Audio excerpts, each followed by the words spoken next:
Thank you for joining us for a virtual walkthrough of the exhibit, The Kaleidoscope of Textiles, Dress as Multidimensional Cultural Documents. This exhibit is presented by the Department of Textiles, Fashion Merchandising, and Design at the College of Business here at URI.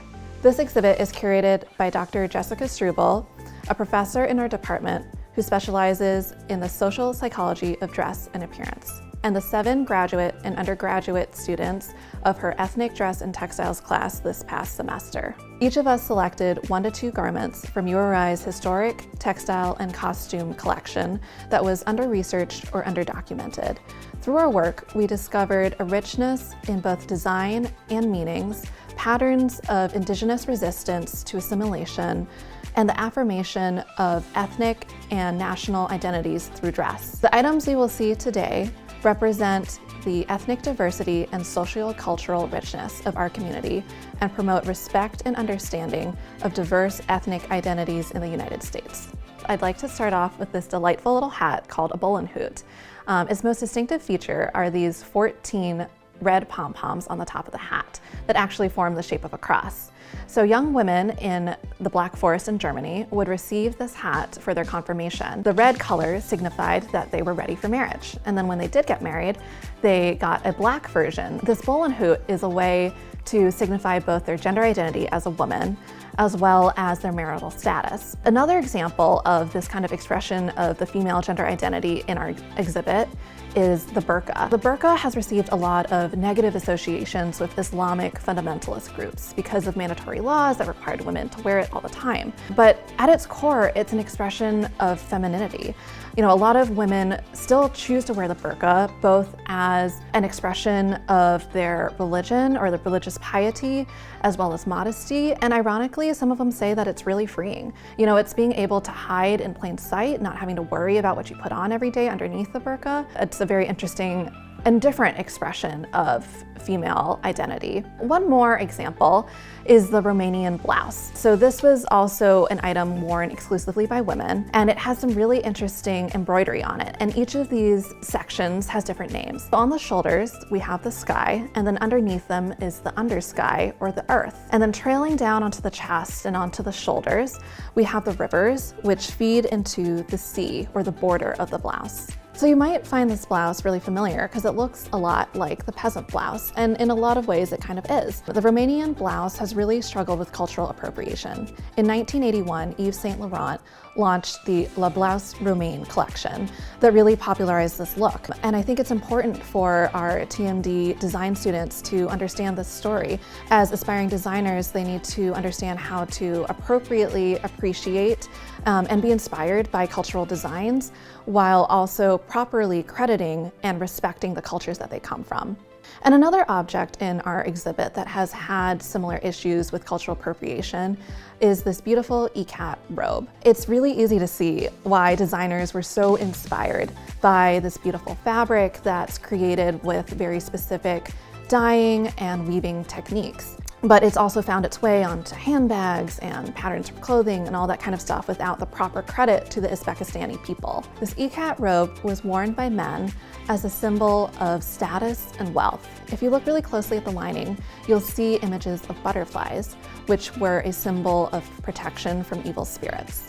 So moving across to another Central Asian country, they also have this tradition of giving robes as a sign of honor. And this robe comes from the Teke tribe of either Turkmenistan or Afghanistan. And instead of a robe for men, it was worn by women. What's really interesting about this one is that if you look at the sleeves, they look very thin and almost kind of, you can't really stick your arms into them. And the point is that they are vestigial.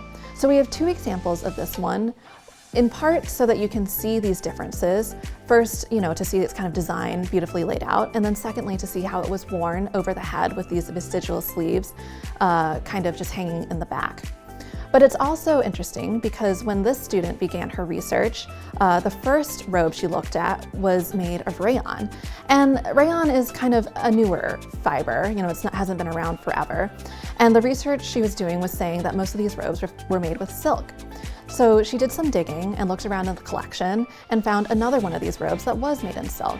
And I think these 2 robes tell a great story of continuity of tradition, utilizing new materials as they come into availability. We have a similar story here with the two Seminal skirts. These are two Seminal patchwork skirts of the 20th century, where originally they were mostly made of cotton. And then we have this beautiful, more modern example that uses this shiny purple rayon, as well as machine-made lace and lame up in the matching cape. So these two outfits were created for the Green Corn Dance, which is the New Year's celebration that takes place in the early summer months. But in addition to continuity of materials, I think these two skirts also show us a story of the continuity despite oppressive, dominant forces. I think we're all aware that Indigenous people in America have been moved multiple times. The Seminole people were first moved due to violence and pressures from European colonists down into the upper region of Florida, and then moved again as part of the Trail of Tears to Oklahoma. The fact that these traditions continue shows the strength of their ethnic identity and their community, even despite all these hardships. The mola is a garment of the Guna people who live in Panama. So in the 20th century, missionaries and the Panamanian government wanted to take away a lot of these traditional cultural symbols so that their people would assimilate into the dominant culture. But they fought back and rebelled to really preserve these symbols of their ethnic identity. The mola is interesting because it refers not only to the blouse as a whole, but also to each of these two panels. The two panels, front and back, are very similar, but not quite identical. They use a technique called reverse applique, in which 2 to 7 layers of fabric are stitched together and then cut away slowly to reveal each layer below. And this really creates this beautiful depth of pattern. And then positive applique can be added to the top, as well as additional embroidery to really fill up the entire space. And the last objects that we have in this exhibit are these Peruvian textile fragments. These are the oldest ones in the exhibit, from around 1000 to 1470 CE, or about the 11th to 15th centuries. In the 20th century, ethnic textiles were increasingly looted due to this fear that indigenous arts were going to die out. And sadly, some of these fragments show evidence of having been cut to increase their saleability. But all the garments you've seen today are just a small part of our exhibit, and the exhibit is just a small, tiny fraction of the fantastic historic textiles and costume collection here at URI. The collection specializes in Rhode Island history and the clothing of the everyday person. Highlights include an excellent collection of children's clothing, Rhode Island designers, and much, much more. Stop by Quinn Hall soon to see the exhibit.